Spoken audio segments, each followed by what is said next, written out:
Você escolhe. Bom dia, galerinha! Como vocês estão? Espero que todos estejam muito bem. Eu sou o professor Carlos, como vocês já sabem, e no vídeo de hoje nós vamos fazer algo incrível. Patrícia vibrou. Nós vamos fazer a correção do capítulo 7 da nossa amiguinha apostilinha, tudo bem? Então, olha só, no capítulo 7, como nós revisamos pelo Meeting, ele vai falar sobre terapia gênica e para chegar na terapia gênica nós precisamos falar sobre o DNA. O DNA ele é composto, então, pelos nucleotídeos e os nucleotídeos são formados por bases nitrogenadas. Nós precisamos lembrar que essas bases elas têm uma ordem de ligação, elas têm uma afinidade química de ligação, na qual a adenina vai se ligar com a timina e a citosina vai se ligar com a guanina. Dito isso, ele pede para fazer a complementação dessa fita de DNA aqui. Então, olha só, o A se liga com o T, o C se liga, o G se liga com o C, o C se liga com o G, T com o A, C com G, G com C. A, C, G, T. C, G, A, C, G, T, A, C. Então, a minha fita de DNA seria assim. Esse exercício ele é extremamente simples, é um exercício só para a gente treinar essa ligação da adenina com a timina, da citosina com a guanina. E lembrando sempre que o meu DNA ele é composto por uma fita dupla. Tudo bem, pessoal? Na atividade 2 da página 82 diz o seguinte, no primeiro exercício. Uma pessoa com determinada doença hereditária sempre irá transmiti-la aos seus filhos? Justifique sua resposta. A gente tem uma vontade de falar que sim, só que a resposta é não. Por que a vontade de falar que sim? Porque a gente pensa assim, se é uma doença hereditária, ela vai ser transmitida de pai para filho. Ok, só que a gente precisa lembrar que durante a passagem dos genes, nós recebemos um gene do pai e um gene da mãe. Então, se o pai possui determinada doença e a mãe não possui, existe a chance da criança não herdar o gene da doença e não manifestar essa doença. Então, as características, como são herdadas do pai e da mãe, uma delas, se um dos pais não tiverem a manifestação da doença, então isso significa que essa criança tem a chance de não manifestar a doença. Agora, se os dois são condicionados pela doença e aí essa doença em homozigose ela é afetada, ela é manifestada, aí sim esse sujeito vai apresentar a doença em si. Tudo bem? Então a nossa resposta fica não. Pois as características são herdadas tanto do pai quanto da mãe. Se, por exemplo, um dos pais possuir genes funcionais para determinada característica, existe a chance do filho não manifestar a doença. Agora, se ambos forem afetados, o filho irá manifestar a doença. Beleza? Deixei assim, que aí vocês conseguem pausar o vídeo para olhar a resposta melhor. No 2 diz o seguinte, explique como os cientistas produzem o vetor viral e como este é capaz de provocar modificações nas células das pessoas com a doença amaurose congênita de Leber. Vamos lá, olha só. A produção do vírus, ela acontece da seguinte forma. Eu vou pegar o vírus e vou modificar esse vírus. Eu vou incluir nele um gene funcional, ou seja, um fragmento do gene na qual ele consiga manifestar. Eu vou incluir nesse vírus um fragmento de gene na qual ele vai conseguir expressar a formação de uma proteína funcional, a formação de algo que seja necessário. No caso da amaurose de Leber, o que acontece? O sujeito ele perde a visão devido à falta de uma enzima responsável pelo metabolismo da vitamina A. Então, eu incluo nesse vírus um gene capaz de ter a informação, um gene que tem a informação da produção dessa enzima. Então, ao adicionar esse gene nesse vírus, quando o vírus parasitar a célula, lembra que eu falei que os vírus são parasitas obrigatórios e tudo mais? Quando o gene parasita essa célula, ele vai liberar junto esse fragmento de DNA e aí a célula vai produzir essa enzima naquele local. E nós falamos que isso pode acontecer em vivo e ex vivo. Quando acontece em vivo, o vírus é colocado diretamente no sujeito. Quando ele é ex vivo, ele é parasitado fora, as células os vetores são colocados em contato com a célula fora do corpo e posteriormente ela é colocada no corpo do sujeito de volta. Então, olha só. Para produzir o vetor viral, os cientistas inserem em vírus, que são os nossos vetores, o gene responsável pela produção da enzima envolvida no aproveitamento da vitamina A de uma pessoa saudável, que depois são aplicados nos pacientes. Quando o vírus penetram nas células da retina e inserem o seu material genético, as células passam a sintetizar a enzima funcional, que atuará no metabolismo da vitamina A, voltando assim a ter a sua visão. Por que ele fala de uma pessoa saudável? Porque eu preciso pegar o gene de algum lugar. Então nós extraímos esse fragmento de gene de células de pessoas saudáveis, né? Não vou colocar de alguém que tem amaurose também, não faz sentido. Beleza? No primeiro exercício do Em Casa, ele diz o seguinte: construa um mapa conceitual que relacione os seguintes conceitos: DNA, proteínas, genes e informação genética. Então, quando a gente pensa no mapa conceitual, ele não é um plano ideal. O meu mapa pode ser diferente do seu, mas as ideias no mapa conceitual, elas se relacionam entre si, elas têm um nível de relação. Então, eu vou utilizar essas palavras como nortes, já que ele deu essas palavras que ele quer que contenha no mapa conceitual, e eu vou utilizar pequenos comandos para relacionar essas palavras. Então, como ficaria esse nosso mapa conceitual? Olha só, eu tenho aqui o DNA, ele vai se relacionar diretamente com os genes e vai se relacionar diretamente com informação genética.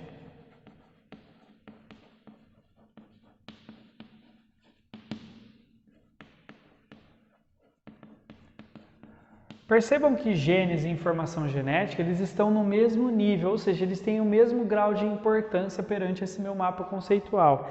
E aqui embaixo eu vou colocar as proteínas. E aí eu vou fazer as minhas relações entre eles. O DNA ele vem em cima porque ele é o conceito mais amplo. E esses aqui são os conceitos mais derivados. Então, olha só.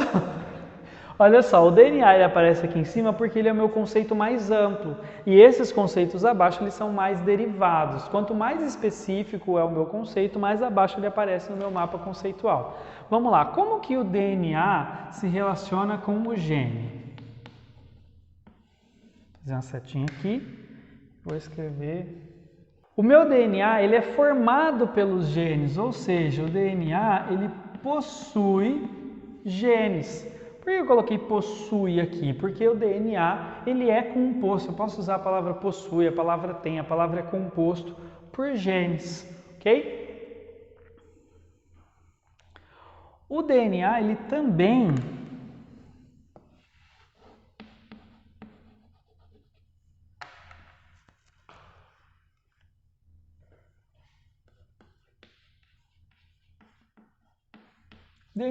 possui informações genéticas.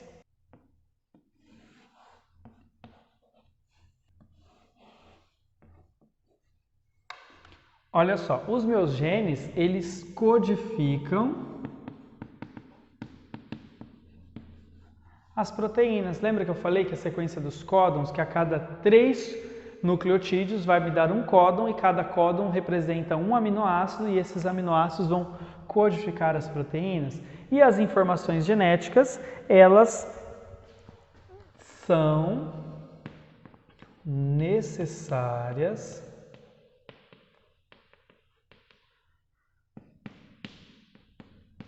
para codificar as proteínas. Então, o meu mapa mental ficaria mais ou menos assim. O mapa mental, ele é um esquema, ele é uma forma de você relacionar esses conceitos existentes, certo? Lembrando que essa é apenas uma maneira de construir esse mapa. Cada um pode construir da sua forma, tentando sempre respeitar a ideia de que os conceitos mais amplos aparecem em cima e os conceitos mais derivados vão aparecendo abaixo. E entre um conceito e outro eu preciso de uma palavra de relação entre eles, certo? No segundo exercício do Em Casa, ele diz o seguinte: estabeleça a relação entre a vitamina A, as células fotorreceptoras da retina, a formação da imagem, a cegueira congênita do tipo ACL e genes com mutação.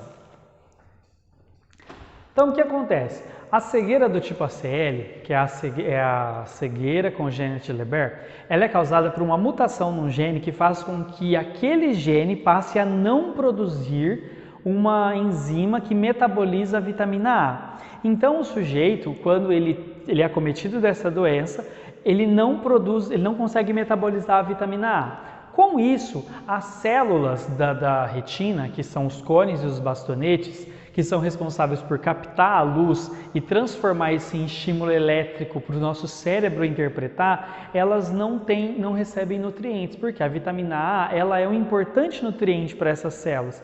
O sujeito não tendo esses nutrientes, essas células não tendo esses nutrientes, faz com que elas parem de transmitir os impulsos elétricos e o sujeito passe a desenvolver uma cegueira, ou seja, ele vai começando a perder a visão até ele desenvolver uma cegueira, que é a ACL.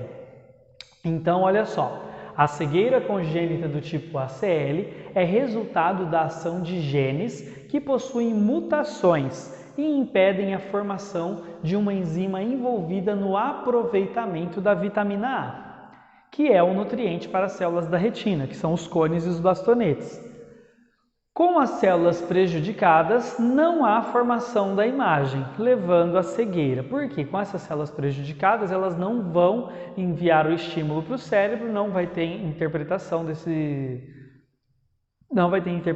dessa imagem, logo o sujeito não vai enxergar. Beleza? 3. Explique como as pessoas com cegueira congênita do tipo ACL conseguem voltar a enxergar após a terapia descrita no módulo, ou seja, a terapia gênica, utilizando as seguintes palavras-chave: DNA, vírus e mutação. Olha só. Ao introduzir o vírus transformado com genes funcionais na pessoa acometida pela ACL, as células da retina começam a sintetizar as enzimas a partir do próprio DNA combinado ao do vírus. Com isso, as células da retina voltam a transmitir os impulsos e o paciente volta a enxergar. Lembrando que essas células da retina que vieram com um problema de não sintetizar a vitamina A é devido a uma mutação genética. Daí a importância da terapia gênica nesses casos, porque eu consigo introduzir, por meio desses vírus vetores, o gene responsável pela informação daquela proteína. Tá? É importante nós lembrarmos de que todo esse tratamento com terapia gênica só foi possível a partir do projeto Genoma, que foi um projeto no qual os cientistas conseguiram destrinchar todo o nosso DNA, eles conseguiram estabelecer quais genes eram responsáveis por quais características. A partir desse ponto, onde nós temos todas essas informações, nós conseguimos trabalhar melhor aí com as terapias gênicas. Vamos agora para o Rumo ao Ensino Médio?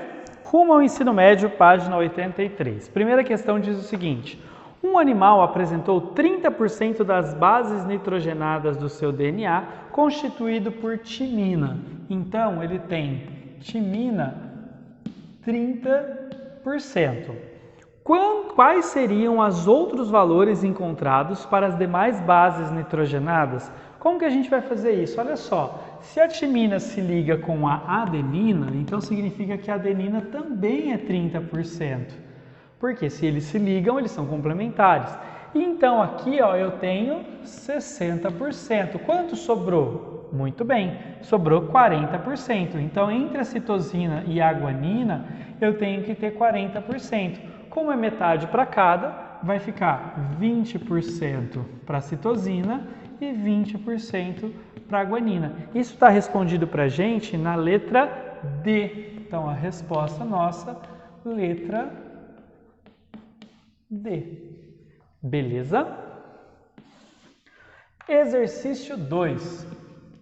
O 2 diz o seguinte: a respeito da amarose congênita de Leber, ACL, pode-se afirmar que? Letra A. Trata-se de uma doença adquirida pela falta de vitamina A na alimentação? Não, ela não é. A ACL, ela não é causada pela falta de vitamina A. O que é causado pela falta de vitamina A é a cegueira noturna, que a gente chama, tá? A falta de vitamina A leva à cegueira também, tá? Só que a ACL, ela é um pouco mais grave porque ela é congênita, ou seja, ela é uma doença do sujeito, ela é genética, tudo bem? Então, a letra A está errada por essa palavra adquirida. Letra B. Os genes envolvidos nessa doença impedem a produção de vitamina A pela pessoa? Não, eles não impedem a produção de vitamina A, eles impedem a produção da enzima que metaboliza ela, ok? Letra C. As pessoas portadoras podem transmitir essa doença aos seus descendentes? Verdade, por quê? Por ser uma mutação, ela pode ser transmitida aos seus descendentes. Lembra que um gene vem do pai e um gene vem da mãe. Se o pai possui a ACL e ele acaba transmitindo esse gene para o filho, ele vai ser portador da ACL também. Tudo bem?